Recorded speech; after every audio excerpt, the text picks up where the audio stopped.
Hai, halo Sobat Edukasi. Balik lagi sama aku, Tiara Distarina, dari Prodi Pendidikan Matematika Fakultas Keguruan dan Ilmu Pendidikan dengan NPM A1 Channel 24007.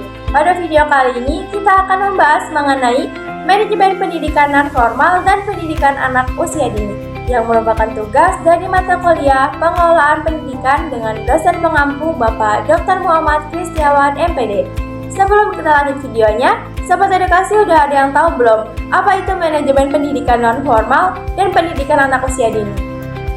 Udah tahu belum? Kalau belum tahu, yuk simak videonya sampai akhir ya.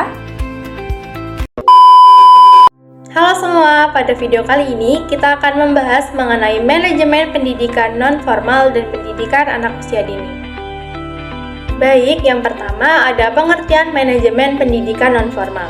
Manajemen pendidikan non-formal atau disingkat dengan PNF adalah proses perencanaan, pengorganisasian, pelaksanaan, dan evaluasi kegiatan pendidikan yang diselenggarakan di luar sistem pendidikan formal.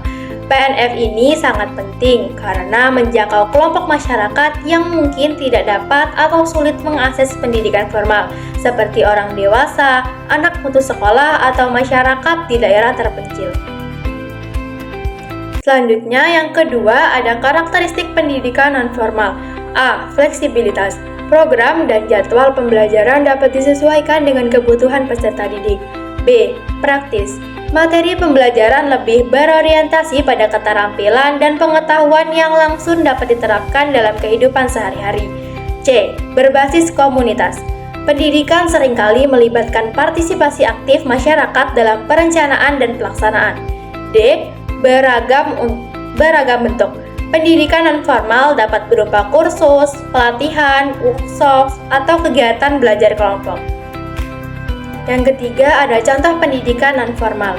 A. Program keaksaraan untuk meningkatkan kemampuan membaca dan menulis bagi orang dewasa. B. Pelatihan keterampilan seperti pelatihan menjahit, komputer, atau pertukangan. C. Pendidikan keagamaan untuk mendalami ajaran agama. Dan yang terakhir ada pendidikan lingkungan, yaitu untuk meningkatkan kesadaran akan pentingnya menjaga lingkungan.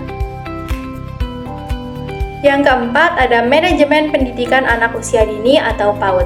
Manajemen PAUD adalah proses pengelolaan program pendidikan bagi anak usia dini yaitu 0 sampai 6 tahun. PAUD bertujuan untuk memberikan stimulasi yang optimal bagi tubuh kembang anak, baik fisik, kognitif, sosial, maupun emosional. Yang kelima ada tujuan dari PAUD. A. Membentuk dasar perkembangan anak melalui kegiatan bermain, belajar, dan berinteraksi dengan lingkungan. B. Mempersiapkan anak memasuki pendidikan dasar dengan memberikan dasar-dasar kemampuan yang diperlukan.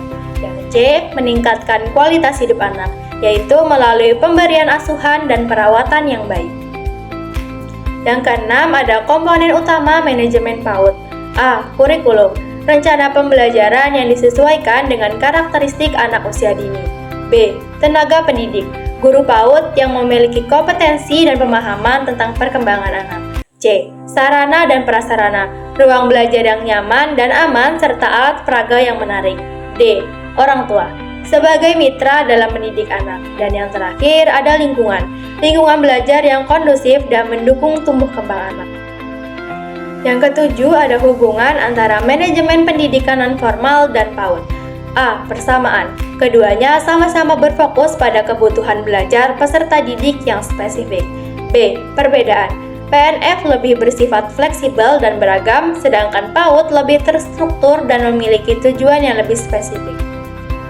Yang ke-8 ada tantangan dalam manajemen pendidikan non-formal dan PAUD. A. Sumber daya yang terbatas. Terbatasnya anggaran, tenaga pendidik, dan sarana prasarana. B. Kurangnya kesadaran masyarakat.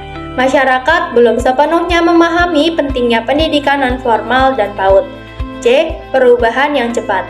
Tantangan untuk terus beradaptasi dengan perkembangan zaman.